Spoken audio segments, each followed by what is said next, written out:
What's going on, everybody, and welcome to Justice for the series. And tonight we have a very important case. And so we have to ask the question, how does a 17-year-old get found rolled up in a gym mat in a school and the case is ruled an accident? How does that happen? 17-year-old Kendrick Johnson was found head down, rolled in a wrestling mat in a high school gymnasium. The official cause of death, positional asphyxia. The family disputes vehemently that ruling. An independent autopsy found different conclusions. A federal civil rights review later declined prosecution. How did we get here? Well, tonight, spokesperson for the Kendrick Johnson family joins us, and we ask the hard questions about this case. Let's get to it. What do you want? Every headline fades. Every news cycle moves on. For the families, it never ends. And the fight for accountability continues. This is not about clicks. This is not about controversy. This is about the truth. The names that deserves justice. We are reopening and examining the files and the facts. Nothing more and nothing less. We're going to ask questions that people dare to ask.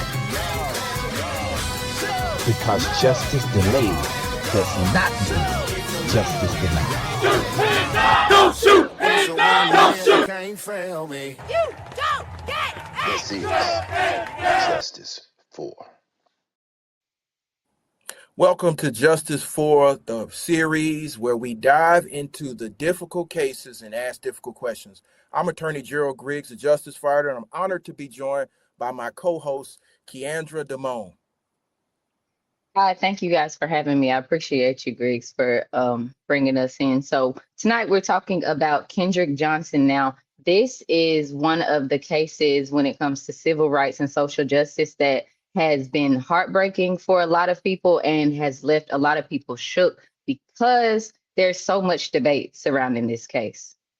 Absolutely. It's one of those cases where if you're from Georgia, if you've been around social justice for any amount of time, you've heard about this case out of Valdosta, Lowndes County. And tonight we are honored to have a member of the Kendrick Johnson close confidant, their spokesperson, a civil rights activist in his own right, Mr. John Burris. Welcome to the show. We have some questions and we want to make sure that we honor the wishes of the family. So we're honored to have you here. Introduce yourself to the people. Well, Gerald, thank you for having me. My name is Jonathan R. Burrs, and I am the family spokesperson and civil rights advocate for the family of Kendrick Johnson. And I initially got involved with this case maybe 4 months after it happened, and spoke to Jackie on the phone. And just told her, hey, I apologize for getting to the fight late, because I was on a team that was after, Kendrick happened after Trayvon, and so there was a lot of things about the Trayvon case and some corruption, a lot of corruption that they basically used Trayvon's case to get legislation through for this stand your ground, in all these different states. So then Kendrick's case came up, and I got a hold of Jackie, and then we met in person at a Trayvon Martin rally in Miami Gardens. It was when Jamie Foxx was there, Michael Basin came down, Ben Crump, we did the whole rally thing there. And, we just kept fighting together. We just fought together the whole time for this 13 years. And then 3 years ago at the 10th rally, Kenneth Johnson, he came over to me and said, hey Jonathan, what what are these things, these processes that they should be going through in court? And then he started to explain to me what was actually happening. They had 7 cases filed in between state and federal court. Well, before we jump into that, could you briefly get our listeners up to speed on what happened from the beginning, and then we'll go into the legal process. So, can you just start from how Kendrick ended up in the gym? Well, he walked into the gym, and where they want you to believe the story begins is that they found him inside the gym mat. However, all the evidence that they collected would suggest otherwise. And that shot right there, you can see Kendrick is just walking down, nonchalant. He's not looking over his shoulder. He's not worried about anything. And if you there's a little exchange between one of the black kids and the white boy in that clip that you just showed, and you can see there may have been a weapon or something passed off to one of the kids when Kendrick walked by in that clip that you just showed. Anyway, so the story is that Kendrick was found inside this mat. The official claim is he accidentally fell, reaching for a shoe, 6 feet down. Kendrick's 5'9". His arms clearly are not that long. Reaching for a shoe that the school claims that, hey, the kids store these shoes inside the mats. And their normal method of retrieval is to tip it from the bottom and take it out. But this particular day, Kendrick decides to get on top of the mat and reach 6 feet down, and he accidentally fell inside of a opening that was 14 inches wide. And Kendrick had almost 19-inch shoulders width. And he fell with such velocity that he just disappeared. And no one saw him fall into this mat, reaching for this shoe that was 6 feet down and suffocated. Now, so can I ask you something? I'm sure. sorry, I don't mean to interrupt you. I want to ask the circumstances surrounding, let's just say we're entertaining that theory or the conclusion that he climbed up into the mat. He fell. How isolated or empty, to your knowledge, is this facility to where no one heard that sound? Or what does that look like as far as witnesses who might have been nearby, because this is a gym, right? So if there are students occupying it, I would think that there were other people around. It's scientifically impossible what the story is. So if you entertain it from a scientific approach, a forensics approach, it is impossible. And so the story changed. The story changed drastically from the first time they told it to the time that Dr. Kraft gave a deposition. And I mean, it changed from he was reaching for a shoe that was at the bottom, that he was instead reaching for a shoe that was stuck at the top of the mat. And as he reached further in, the mat opened wider and the shoe went further in, and then Kendrick went further in behind him.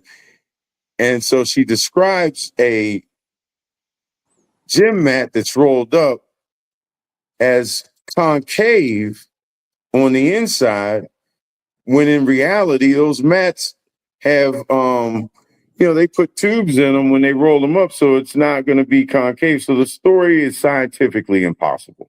Yeah. No matter which way you look at it. And let's back it up a little bit for those who don't know the story. We are talking about an event that happened in 2013 at a Lowndes County High School, where high school student Kendrick Johnson, 17, was alleged to have rolled himself up in a gym mat. We were talking about the inability for this to happen, and I want to add a few more facts in here. From what I've read, Kendrick was about 70 inches tall, which means he's about 5'9", 5'10", and about 160 pounds. And he's supposed to have rolled himself up in this gym mat of his own accord. Now, you talked about the story changing from one pathologist to the next. Are we talking about the first pathologist or the second? Kind of fill us in with those facts so people can get a full picture of what you're saying. What we're talking about is the Georgia State Medical Examiner who changed this whole story. She changed her story and her testimony to fit a narrative that almost was consistent with the narrative the sheriff department initially put forward after they changed their story 2 or 3 times because they kept trying to cover up for different oversights and inconsistencies. And that pattern is followed and documented all the way through. Okay. So I have a question. Oh, I'm sorry. Go I ahead. was gonna say, Griggs. so let's parse that out. Initially, what was the statement of the sheriff's department with regard to their initial findings? I know we have a copy of the police report, but what do you recall the sheriff's department's initial report as with this case? Well, Lieutenant Stride Jones at the time, currently Stride Jones is the chief of police in Hahira, Georgia. He was a lieutenant and the chief investigator, primary investigator for the Lowndes County, the sheriff's department. And according to Stride Jones, Mr. Jones, Kendrick, it was a big accident. He fell inside of a gym mat that had an opening of roughly 24 inches. So wide enough for Kendrick's 19 inches to drop through, right? But they ran into a problem because none of the other gym mats had 24 inches width. They had 14. So then they had to change the story to fit that narrative, and they hadn't really checked what size Kendrick's shoulders were. And so when we brought that up, the story changed again to the shoe instead being at the bottom of the mat. Being at the bottom of the mat, it was 2 shoes. And the 2 shoes together got stuck in the top of the mat. And he was reaching for them and they got, it's changed a bunch. The mocked up diagram that they put in the sheriff's department released showed Kendrick reaching into a mat with the 2 shoes at the very bottom of the mat. Do we have that diagram? Yeah, it's all in the lawsuits and stuff. Here we go. Yeah, that one there. And so you see kind of 2 shoes. Kind of describe, because some of the people are listening to this or be listening on the podcast and will just be audio. So kind of describe what we're seeing on the screen.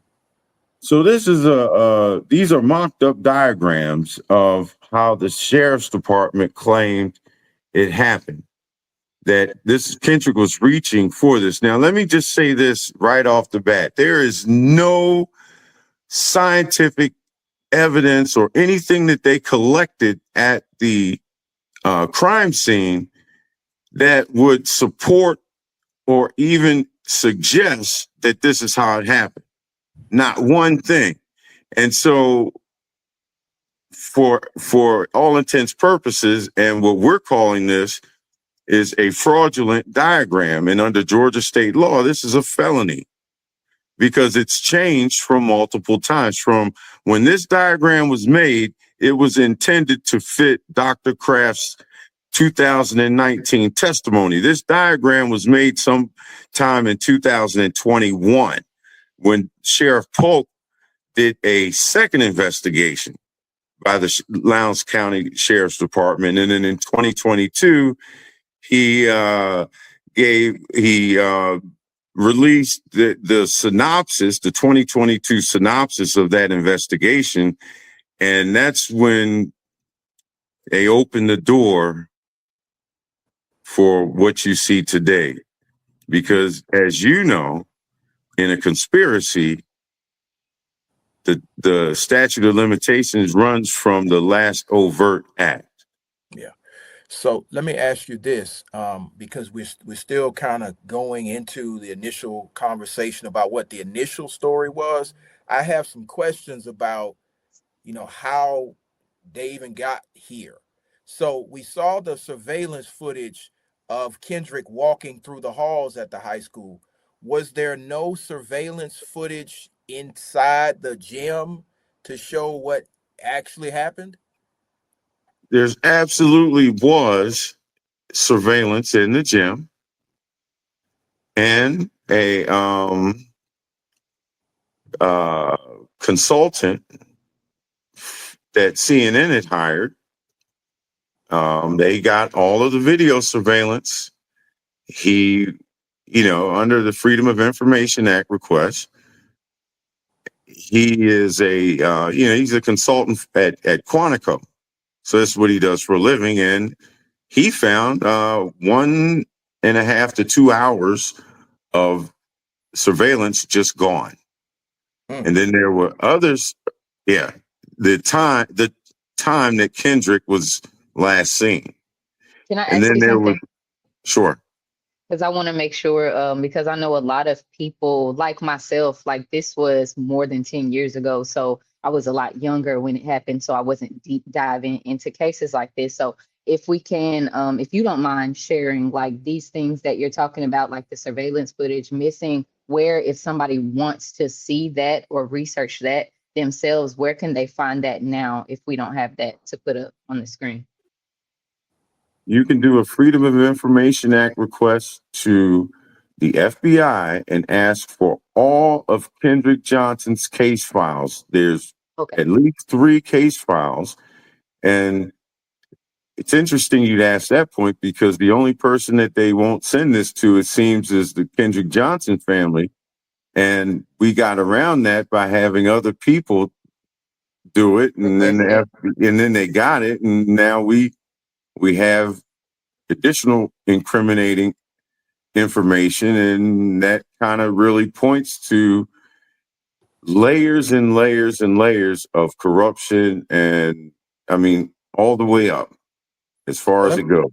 Let me ask you this: since the family was able to get now the case files from the FBI and the GBI, well, they don't have the case files. Operatives for the family have the case files, going through them, and then we get the most incriminating things. So the KJ team is very broad. They have people helping them all over the country. Okay. Yeah. Okay. And so the team, so they been able to put together from the evidence what is more likely to have happened than this story that continues to shift from him reaching for one shoe, reaching for 2 shoes, or some kind of way rolling himself up into the gym mat. The evidence, the forensic evidence that was collected by the Lowndes County Sheriff's Department, the evidence and pictures that was taken by the GBI, the independent consulting or forensic pathologist autopsy, are conclusive. We know exactly what happened to Kendrick. We're not speculating. Kendrick was jumped inside the locker room by at least 2 people. At some point, Kendrick hit one of these kids that assaulted him in the mouth. The tooth mark is in his knuckle. Kendrick was then shot with a 2-pronged stun gun in the right side of his on his right side. Then he was hit over the head with a hard object that left a skull fracture in his head. There's a hematoma on top of his head. And when his body fell to the ground, he was stomped from every direction. There's a shoe print across his abdomen and another shoe print up the side. So we know exactly what happened to Kendrick. And during the course of this stomping, they also ruptured his carotid artery. And we have pictures of the hemorrhage inside the carotid artery. So we know exactly what happened to Kendrick. So let me ask you this, because I did want us to back up a little bit because we got into the actual altercation or his actual death, but I want to talk a little bit more about the circumstances surrounding it. Not that I wouldn't say anybody would have a motive to harm a 17-year-old boy, but you said something. You said he had gotten into a fight. So let's talk to your knowledge. Backstory. What does the backstory look like? Because I feel like in these cases, too often they're like, whoops, it was an accident. But the reality is he's had a whole altercation or a beef with somebody else. And we should be questioning that. We should be asking about those circumstances. So talk to us a little bit about that to your knowledge. So what I can say unequivocally that there is a deposition from a student, and she tells the story that he was jumped, he got in a fight, and he got in a fight, he was winning, and as a result, someone picked something up and hit him in the head with it. And all of the forensics corroborate that happening. I mean, that's what happened. And that's in deposition. It's a affidavit, I mean. Yeah, and kind of talking through that with the backstory leads me into the questions about the three medical examiners report, specifically the second one that says that there was some sort of blunt force trauma to his head. And you can see it's on the screen right now. So, am I correct in saying that the family got an independent medical examiner who found that there was evidence of a blunt force trauma to his head? The William Anderson is a nationally renowned forensic pathologist. The family, he's out of Florida. They wanted to get someone outside the state of Georgia. And so he absolutely found, so he didn't find to the head because Kendrick's brain was removed. All right. His brain was gone. That's why in the picture, one picture, there's a crease across his forehead. His brain was removed because there was a skull fracture. So they took all of that. The forensic pathologist found the ruptured carotid artery because they clearly couldn't take that, but all his other internal organs were gone, including his tongue. They cut that out. I mean, everything. Let me ask you this, right while you're saying that, because I'm curious because there has been a lot of speculation about his organs, where they went. To your knowledge, again, like after speaking with the family or knowing their story or from their account, is this something they were made aware of as it was happening? Is it something they consented to? Because this is a child, and I know personally that when it comes to autopsies and organs, anything we're taking out or moving, that's to be approved by next of kin. So, like, to your knowledge, is that something that his next of kin and family was made aware of while it was happening, or was it more so a shock to find it later on? The family was shocked to find that his internal organs were missing. And there are documented conflicting accounts of what happened. The sheriff's department claims that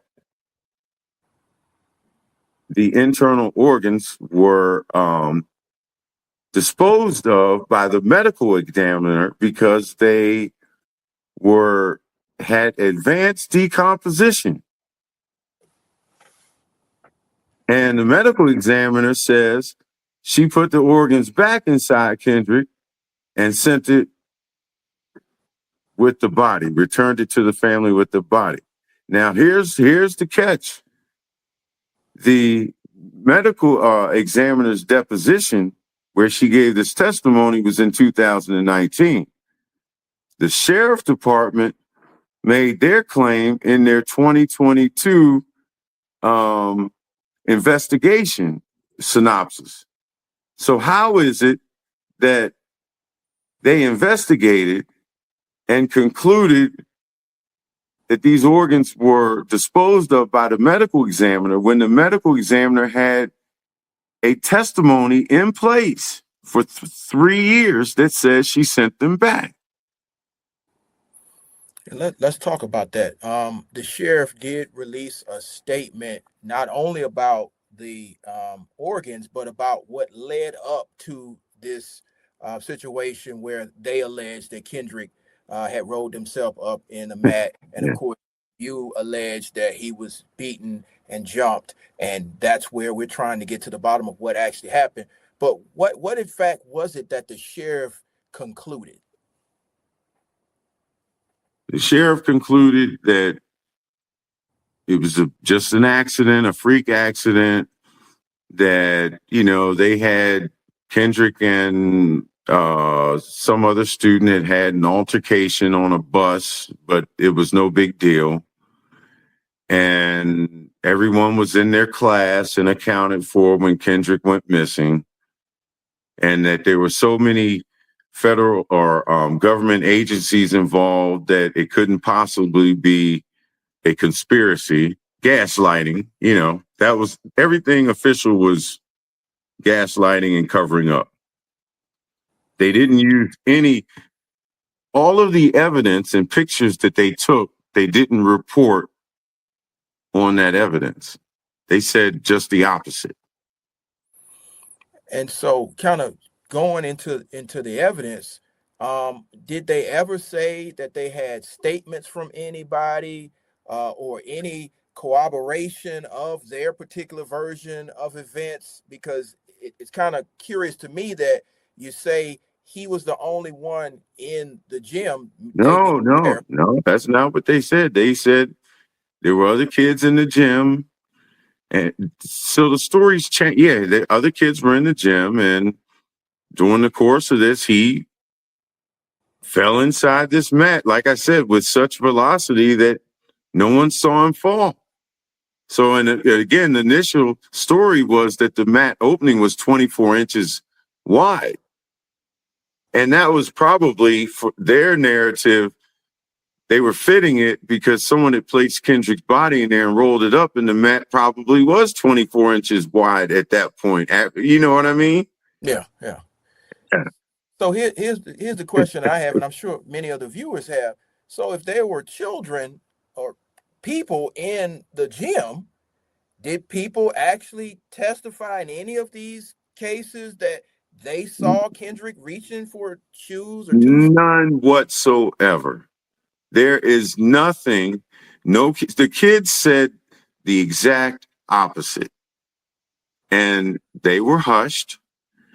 None of them were allowed to talk. They were intimidated, as far as I know. That's what I hear. But what I've seen as far as what got documented, the students, what they said is what you see. What the GBI said conflicts with what you see. What Sheriff Polk says conflicts with what you see. So I guess one of the other things that I find curious in this whole situation is if we go with what the sheriff's office and others are saying from law enforcement, how did he get those serious injuries to his body if he accidentally fell into a gym mat? The cameras broke. So they don't know. No, so in court they just ignore it. They just ignore it. Like all the evidence. The judge has never referred to any exhibits in any of their filings. Yeah, they just they just ignore it. So It's this is like the you're question sitting I in the have. room in 1842, you know, and white people around the table eating, and they don't see you. You're not there. It just doesn't exist. So I have a question, just to piggyback off of what you said, Griggs. So correct me if I'm wrong, the autopsy report that while we were reading over it, there's evidence of blunt force trauma, right? Like to his head, right? Yeah. And so the photos we've seen, that's what it appears to be also, blunt force trauma to his head. So my question would be, and now I'm no scientist, I'm no doctor, but if he fell hard enough to have caused that blunt force trauma to his head, just his head, like there were no other broken bones, no collarbone, no shoulders, arms. If he was reaching, wouldn't that arm or fingers have been broken as well if he fell that hard? Like Well, if we think see, about it, wouldn't he in theory have fallen first on that arm? So what does that look like? so again, this is another scientific impossibility, and I can actually speak to this from a personal experience playing basketball. I was trying out for varsity, went up, block a shot, got undercut, came down on the back of my head. Uh, Concussion, knocked completely out, um, bounced off the floor, convulsions and everything, no broken bones, But no no skull blunt force fracture, trauma. no blunt force trauma. I, I walked out of the hospital that night. I mean, so no broken neck. Doesn't blunt force trauma, now again, I'm no doctor, so correct me if I'm wrong. Doesn't blunt force trauma indicate an object, like an isolated object? And would a fall be blunt force trauma? A A fall fall isn't could blunt force trauma, a right? fall could be blunt force trauma, Okay. but again, you'd have to hit yourself. You'd have In to one specific spot though. and fall pretty hard. Hard. Okay. So going through a gym mat, and I kind of figured how that would work. If Kendrick, you drop his body off of a 3-story building or maybe higher, it might generate enough velocity to go through this mat. But the diagram that you showed, he was crawling. So from the belly position, again, it's scientifically impossible to fall through a 14-inch opening with 19-inch shoulders from the belly position with such velocity that you just slip and disappear. Right. Doesn't happen. With no sound, with all of those individuals that are in the gym at the time. And that's So why Dr. Kraft changed her narrative and invented a new one to try to cover up for that screw up. here's another question that I have. Am I correct in reading the autopsy report and seeing that his body was already in stages of rigor mortis?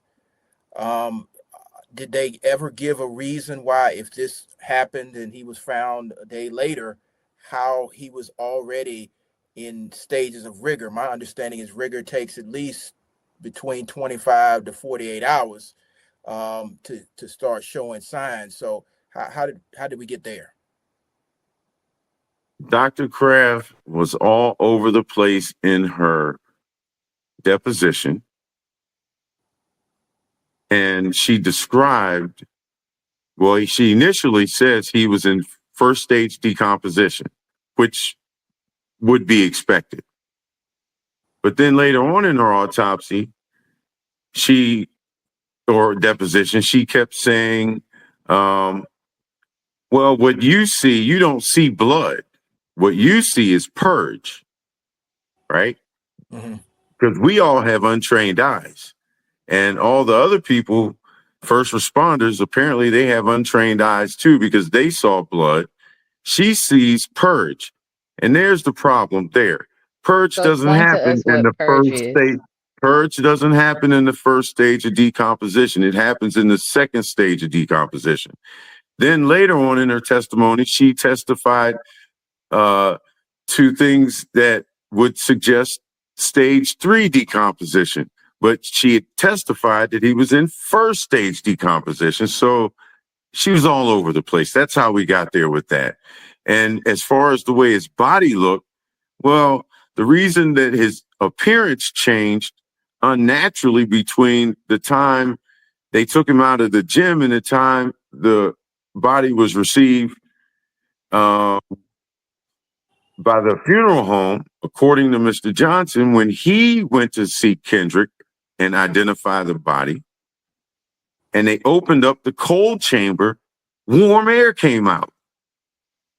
Yeah, warm air.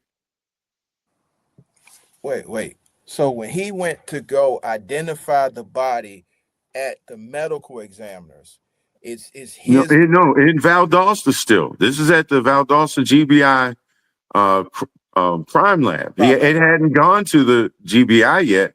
Yeah, this was within the first 48 hours or so.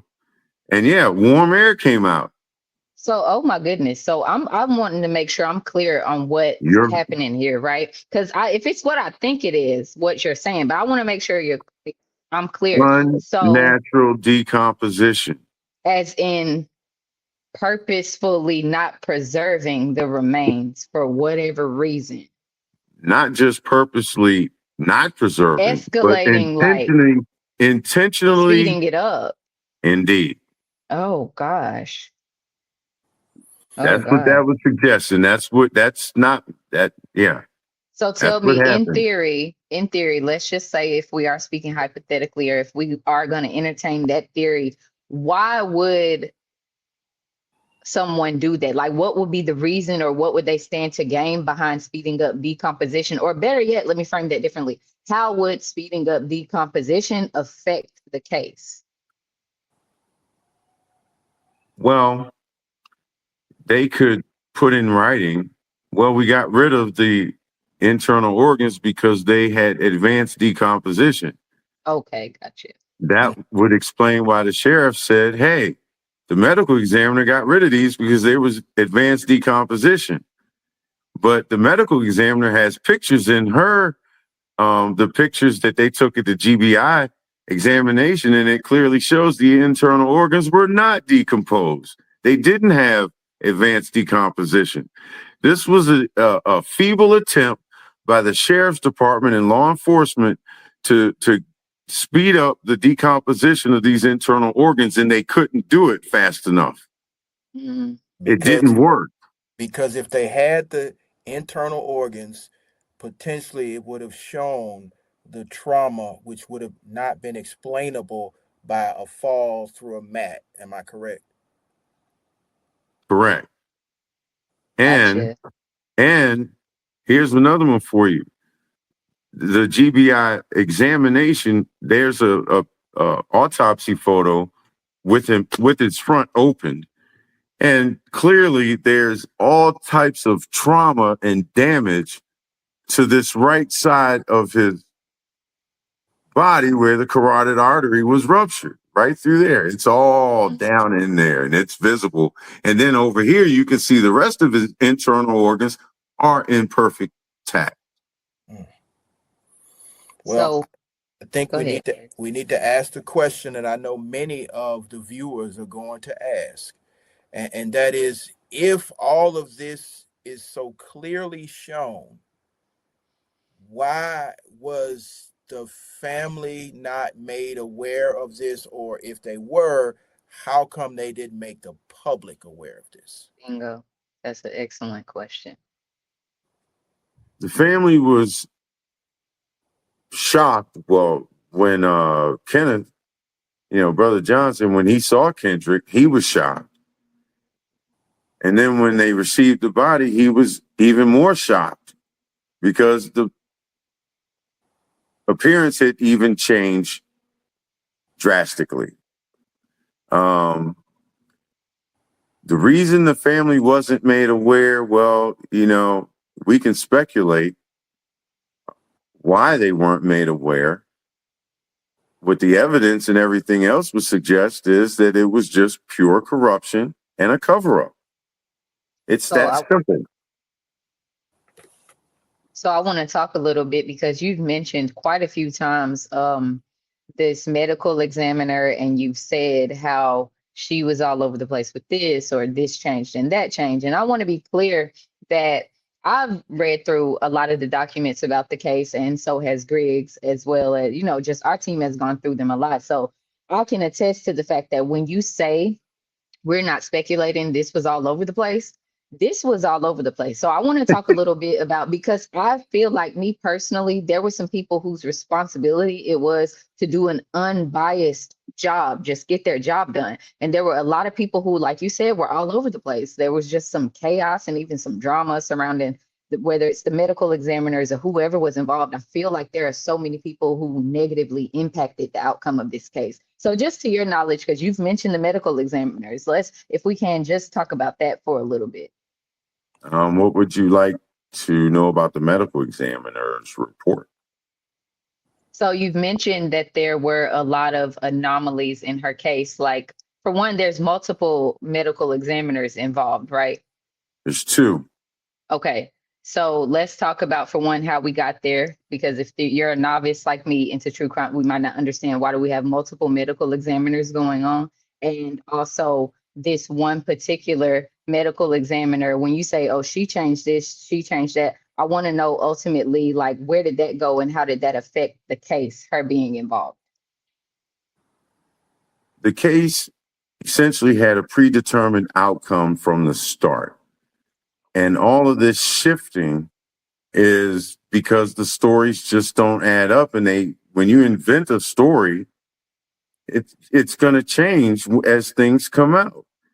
So the state medical examiner had to craft her story, change her story, edit, modify, whatever, so that they could come to this predetermined outcome.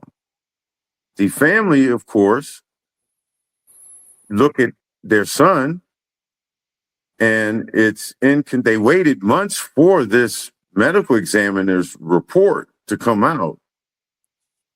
And when it finally comes out, it's totally inconsistent with what their eyes saw. So they had Kendrick, they went to court, they got a court order and exhumed his body and had an independent autopsy. Now, here's the catch with this. Here's another factor. The autopsy report was supposed to have been completed and given to the family long time ago. The cause of death was supposed to be on the death certificate and given to the funeral director under Georgia state law. None of that happened. So the family had they were trusting that these unbiased people, these people who were just supposed to do their job, they were trusting that they were going to do their job accordingly. So they didn't have a reason to get the independent autopsy before putting Kendrick's body in the ground. This was deliberate by the state so that they could put his body in the ground, and most people couldn't afford the $20,000 to go through that process to get it exhumed. And they did that twice. Yeah, they did it twice. So these are things where you see a system, a process at work where they make it financially impossible for you to fight their corruption. So my next question, as far as the two, the forensics reports and the two medical examiners, were there differences in the reports that you know of? And let's talk about what the differences are, or the biggest differences. They were complete opposites. The biggest difference is the state medical examiner said that there were no significant injuries noted. That there were, some skin slippage here, whatever, but no significant injuries. That's the finding. The forensic William Anderson, Dr. Anderson, the independent autopsy, of course, found and took pictures of, ruptured carotid artery, blunt force trauma, non-accidental. So they Let were me complete opposites. let me ask this, and I think it's incumbent for the family.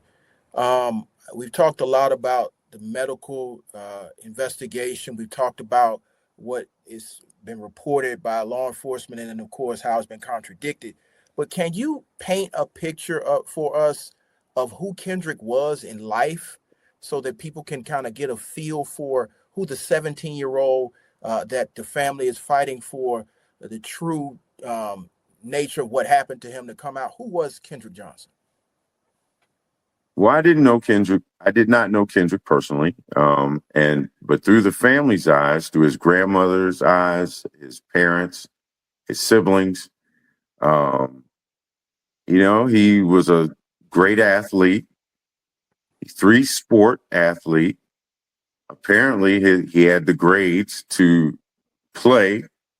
Three sports, you got to have at least, C average, right? So, he was above average student. And as you can see, he was very, he just kind of happy-go-lucky, just kind of quiet. Maybe what would you call it? I wouldn't call him a introvert, because he was. There's videos of him where he's just having fun with kids in the gym or sibling family, doing what he's supposed to do. Never absent from class. Had no enemies. That's it. He was the starter, and most likely Florida State would have been recruiting him. But once he died, his backup became the starter, and Florida State recruited that person along with Georgia, 5-star recruit. Wow.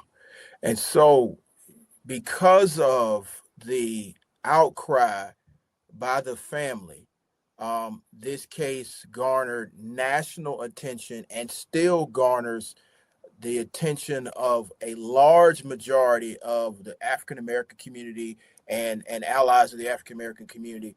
But kind of talk about what the family has had to go through to get attention on this case, to ultimately try to get it to where it needs to be, and that's some semblance of accountability.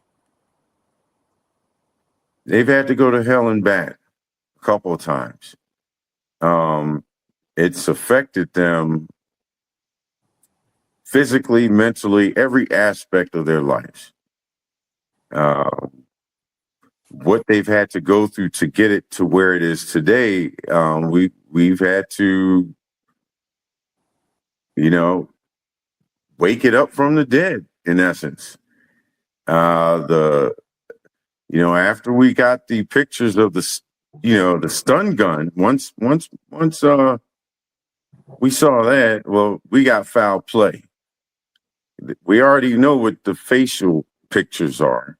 We already know that they're just lying about it. But now let's talk about these stun gun entries. So went ahead and got the first lawsuit in September 19, 2023.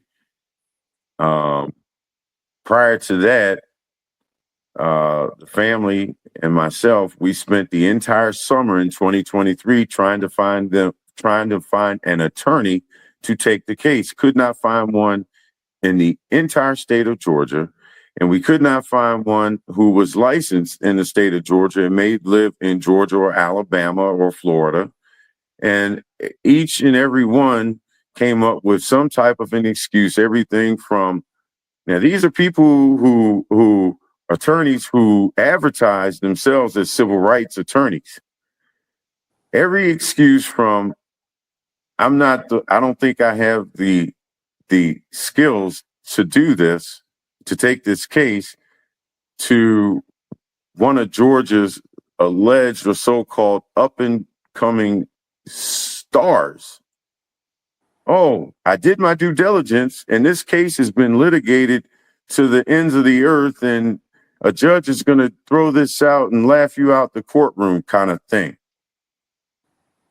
So they went pro se and scorched the earth. I have a question for you, especially speaking of scorched earth. That's such an interesting thing that you said, because I've been thinking as far as the family and where we are now. Like I believe it's his mom posting on social media to where she's just like, you know what, I'm going to do whatever I can to get justice for my baby. And those are the exact words I use, is scorched earth. But I have to be That was honest our and say, strategy from September 19 on, was we're going to scorch the earth. That was a actual strategy, and we're going to make everything a big deal. Burn so it let's down. talk strategy as far as the photos, because I do want to ask that, because some of these photos, the public is just now seeing or being made aware of. You know, I haven't seen them released in the media. You know, normally when there is a case like this, it's all over the place out the gate, right? So I'm curious, or I think a lot of our listeners would probably wonder, like, especially when you're talking attorneys, like I would feel like all the stories we were told, if we had seen those photos, I don't feel like there would have been any way to deny what happened or to convince anybody that it was asphyxiation when we saw those photos. So to your knowledge, if you know at all, like what was the strategy behind the photos? Like, or what happened with the photos? Why are we just now seeing those photos? People in power and influence suppress everything. There was a complete breakdown in all governmental norms and processes and checks and balances. And that's not mine. We ran the actual scenario through AI, and AI said this was a complete breakdown in government from top to bottom. It's more than a medical examiner, but a complete breakdown in government. So has the family had these photos the entire time though? And what made them want to put them out now? The Like family's been if they were suppressed, what changed? No, I didn't say that. I said the government suppressed. The family's been putting these out since Oh, so the they've been beginning. trying and just didn't have the reach. Look, if you go back to 2014, it's all over the Kendrick Johnson memorial page, the Real Justice Now page. Real Justice Now has this whole thing outlined 2014. That's how we went back just recently and stumbled across Officer Adams' report, where he said Kendrick, or the only identifiable thing on Kendrick was his hair. Was that we posted that stuff 11 years ago, 12 years ago, forgot about it because it's so much stuff that has happened. And I mean, there's so much to this. And so then these things have, you put these things out so you do create a paper trail and you can come back to it. And so we made a very good point. We documented this thing to the hill, and it's coming out now because, well, we're bringing it back, scorched earth. And so let me jump in there for a moment. So the actual photos that are now starting to circulate, those were placed out back when 2014, 2013, 2014, 2015. Yes. Oh, wow. Jackie, when she posted the picture of Kendrick's back, with it all chopped up, butchered. And I remember I posted it on one of the pages. There was a bunch of pages, and it went viral. It went over 100,000 views within an hour or so. Mm-hmm. And then in time, it just everything fades away. They closed the investigation. This U.S. attorney steps down. Another one gets the case. They step down, no charges. And then here comes the third one, shuts it down. Well, we can't charge anyone. And that's it.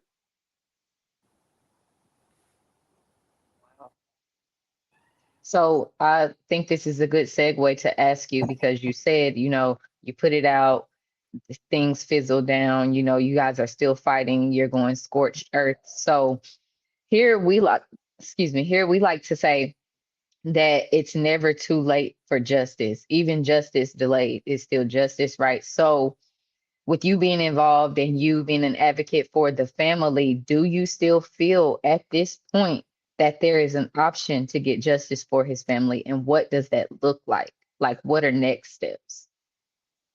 So all three, they have 3 lawsuits in federal court. They're all active in essence. This judge dismissed 2 of them, one before she got sued and one after she got sued. The newest one, the one, the nation just saw, the $10 billion one, well, that's just getting going. And the defendants there, they have 60 days to file an answer under Rule 8 and Rule 12. So and the other 2 are going to be appealed. The 11th Circuit already sent the first case back to the district court, and they dismissed it again without due process. And that was with a whole lot less evidence and things on the record than they have now. So there's no way in hell that this dismissal will survive the appellate process. It's coming back to the district court, hands down. These judges will not survive this lawsuit, hands down, because there's 5 judges on the appellate court who shirked their duties, misprision of felony, and did not hold this judge accountable when it became very clear that this judge was supposed to be held accountable under the canons and under federal statutes. So now you've got other judges on a higher court that could face disciplinary actions and or removal. They can be impeached because a felony is an impeachment offense for a federal judge. So that's what we're looking at now as far as justice, is holding the judges accountable for failing to essentially give justice in the previous cases. The family wants everyone, everywhere held accountable, top to bottom, judges, lawyers, the school board, the sheriff, both sheriffs, the deputies, the investigators involved, and of course, whoever the assailants were. Everyone, because everyone played a part in this. Not one person. This was a complete breakdown in the governmental norms and procedures, due process, everything as you know it failed during this account. Everything. So let me ask you this. You said there are 3 active cases. Of course, the world saw the $10 billion lawsuit that was filed recently. And the other one that it went up to the 11th Circuit and was sent back down, or Yes. is it at the 11th Circuit and then going to be appealed to the United States Supreme Court? Just want to make sure people understand the procedural posture of those cases. Okay, so there was a $1 billion lawsuit that was filed on September 19, 2023. That was the first lawsuit bringing this case back into the public eye. And it made national headlines there. That case was dismissed without due process by the Chief Judge May. She hadn't made Chief Judge yet, but she was the presiding judge. She dismissed the case without having them answer it. All of the GBI's claim of sovereign immunity did not survive the appeal, right? So the appeals court did not affirm the district court's finding that the GBI had sovereign immunity. Mhm. So what normally should happen is they shouldn't be able to make that argument again because it wasn't strong enough to survive the first time. So then this case got dismissed a second time, and that's the one that in response. So it's not going to survive. It didn't survive. The dismissal was not affirmed the first time. It's certainly not going to get affirmed this time, especially with that, skull fracture and everything else that's come out since then. The shoe prints on his body, tread marks on his body, the ripped skin on his side. It's just way too much evidence now. Mhm. And so those are coming back. There was a third case. There was a case against the Department of Public Health to cause them to come in to amend the complaint based on the actual findings, the evidence, and the autopsy report from a forensic pathologist. And the Department of Public Health refused to change it, even though state law mandates it. So there's a lawsuit for that. And then there's this other lawsuit. So these aren't going away, not by any stretch of it. I mean, they've been in the court for over 2.5 years. They've never answered anything under the rules. They had 21 days to answer under Rule 12, or it should have been default judgment. And you can't stall and have a motion to stay in place for 2 years based on just because we said so. You got to have cause. Yeah.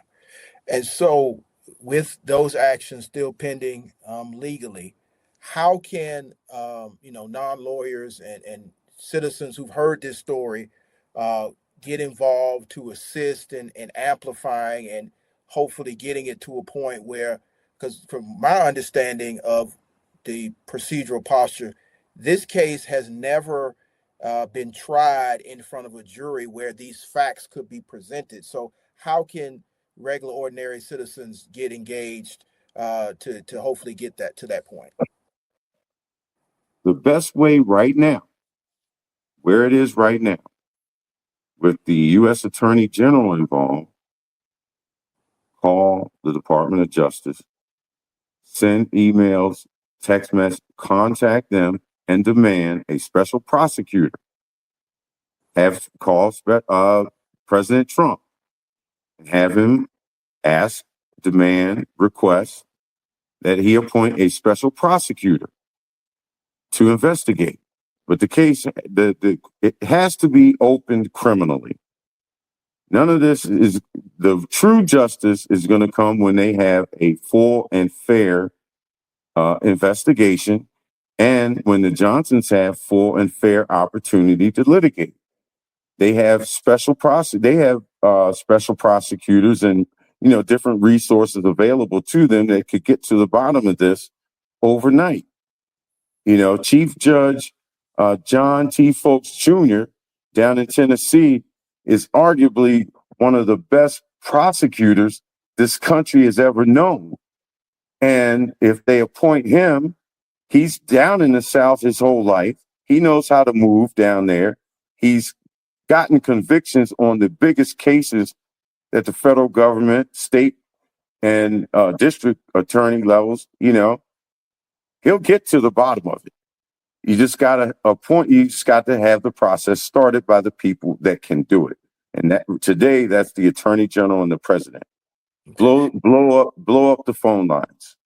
And has the family reached out to Attorney General Bondi and President Trump with that particular ask, or are they asking citizens to assist them in that request?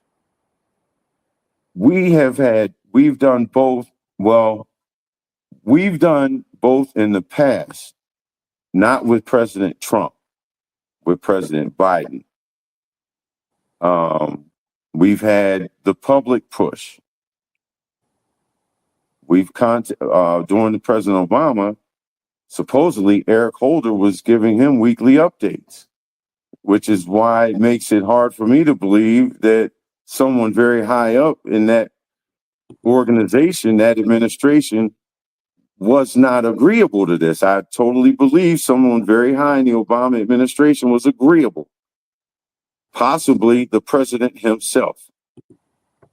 And what we expected with this $10 billion lawsuit, knowing how this process works, is that Pam Bondi was going to get the summons and that she is going to have to update President Trump at some point in one of their daily meetings. That a United States District Court itself is now being sued along with 2 federal judges for $10 billion. Okay. And so, typically on this particular podcast, and we're honored to have this particular case as one of the first on the podcast, we want to leave the community with an action item.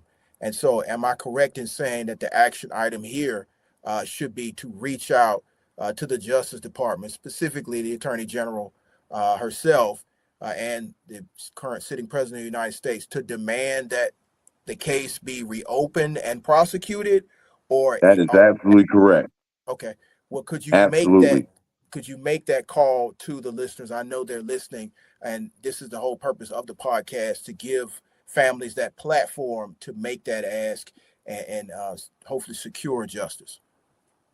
Well, to everybody out there in podcast land, the Kendrick Johnson family is in dire need of as much assistance from the public, getting the attention of all of these bureaucrats over there in Washington, D.C. to do their job. And the public has been very helpful in the past. Kendrick Johnson warriors all across the country, I want to thank you for your steadfastness, because they haven't done this alone. There's tens of thousands of people.